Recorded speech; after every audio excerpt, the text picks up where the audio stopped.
What keeps us healthy and happy as we go through life? If you were going to invest now in your future best self, where would you put your time and your energy? There was a recent survey of millennials asking them what their most important life goals were. And over 80% said that a major life goal for them was to get rich. And another 50% of those same young adults said that another major life goal was to become famous. And we're constantly told to lean into work, to push harder and achieve more. We're given the impression that these are the things that we need to go after in order to have a good life. Pictures of entire lives, of the choices that people make and how those choices work out for them, those pictures are almost impossible to get. Most of what we know about human life, we know from asking people to remember the past. And as we know, hindsight is anything but 20/20. We forget vast amounts of what happens to us in life, and sometimes memory is downright creative. But what if we could watch entire lives as they unfold through time? What if we could study people from the time that they were teenagers all the way into old age to see what really keeps people happy and healthy? We did that. The Harvard study of adult development may be the longest study of adult life that's ever been done. For 75 years, we've tracked the lives of 724 men. Year after year, asking about their work, their home lives, their health, and of course, asking all along the way without knowing how their life stories were going to turn out. Studies like this are exceedingly rare. Almost all projects of this kind fall apart within a decade because too many people drop out of the study, or funding for the research dries up, or the researchers get distracted, or they die, and nobody moves the ball further down the field. But through a combination of luck and the persistence of several generations of researchers, this study has survived. About 60 of our original 724 men are still alive, still participating in the study, most of them in their 90s. And we are now beginning to study the more than 2,000 children of these men. And I'm the fourth director of the study. Since 1938, we've tracked the lives of two groups of men. The first group started in the study when they were sophomores at Harvard College. They all finished college during World War II, and then most went off to serve in the war. And the second group that we've followed was a group of boys from Boston's poorest neighborhoods. Boys who were chosen for the study specifically because they were from some of the most troubled and disadvantaged families in the Boston of the 1930s. Most lived in tenements, many without hot and cold running water. When they entered the study, all of these teenagers were interviewed, they were given medical exams. We went to their homes and we interviewed their parents. And then these teenagers grew up into adults who entered all walks of life. They became factory workers and lawyers and bricklayers and doctors, one president of the United States. Some developed alcoholism, a few developed schizophrenia. Some climbed the social ladder from the bottom all the way to the very top, and some made that journey in the opposite direction. The founders of this study would never in their wildest dreams have imagined that I would be standing here today, 75 years later, telling you that the study still continues. Every 2 years, our patient and dedicated research staff calls up our men and asks them if we can send them yet one more set of questions about their lives. Many of the inner city Boston men ask us, "Why do you keep wanting to study me? My life just isn't that interesting." The Harvard men never asked that question.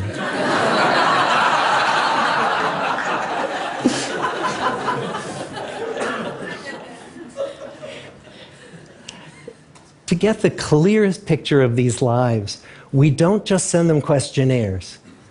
We interview them in their living rooms. We get their medical records from their doctors. We draw their blood. We scan their brains. We talk to their children. We videotape them talking with their wives about their deepest concerns. And when, about a decade ago, we finally asked the wives if they would join us as members of the study, many of the women said, "You know, it's about time." So what have we learned? What are the lessons that come from the tens of thousands of pages of information that we've generated on these lives? Well, the lessons aren't about wealth or fame or working harder and harder. The clearest message that we get from this 75-year study is this: good relationships keep us happier and healthier, period. We've learned 3 big lessons about relationships. The first is that social connections are really good for us and that loneliness kills. It turns out that people who are more socially connected to family, to friends, to community, are happier, they're physically healthier, and they live longer than people who are less well connected. And the experience of loneliness turns out to be toxic. People who are more isolated than they want to be from others find that they are less happy, their health declines earlier in midlife, their brain functioning declines sooner, and they live shorter lives than people who are not lonely. And the sad fact is that at any given time, more than 1 in 5 Americans will report that they're lonely. And we know that you can be lonely in a crowd and you can be lonely in a marriage. So the second big lesson that we learned is that it's not just the number of friends you have, and it's not whether or not you're in a committed relationship, but it's the quality of your close relationships that matters. It turns out that living in the midst of conflict is really bad for our health. High conflict marriages, for example, without much affection, turn out to be very bad for our health, perhaps worse than getting divorced. And living in the midst of good, warm relationships is protective. Once we had followed our men all the way into their 80s, we wanted to look back at them at midlife and to see if we could predict who was going to grow into a happy, healthy octogenarian and who wasn't. And when we gathered together everything we knew about them at age 50, it wasn't their middle-aged cholesterol levels that predicted how they were going to grow old. It was how satisfied they were in their relationships. The people who were the most satisfied in their relationships at age 50 were the healthiest at age 80. And good, close relationships seem to buffer us from some of the slings and arrows of getting old. Our most happily partnered men and women reported in their 80s that on the days when they had more physical pain, their moods stayed just as happy. But the people who were in unhappy relationships, on the days when they reported more physical pain, it was magnified by more emotional pain. And the third big lesson that we learn about relationships and our health is that good relationships don't just protect our bodies, they protect our brains.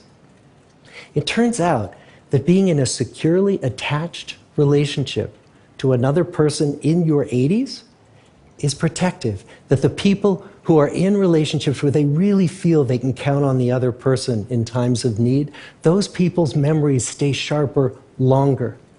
And the people in relationships where they feel they really can't count on the other one, those are the people who experience earlier memory decline. And those good relationships, they don't have to be smooth all the time. Some of our octogenarian couples could bicker with each other day in and day out. But as long as they felt that they could really count on the other when the going got tough, those arguments didn't take a toll on their memories. So, this message that good, close relationships are good for our health and well-being, this is wisdom that's as old as the hills. Why is this so hard to get and so easy to ignore? Well, we're human. What we'd really like is a quick fix, something we can get that'll make our lives good and keep them that way. Relationships are messy and they're complicated, and the hard work of tending to family and friends, that's not sexy or glamorous.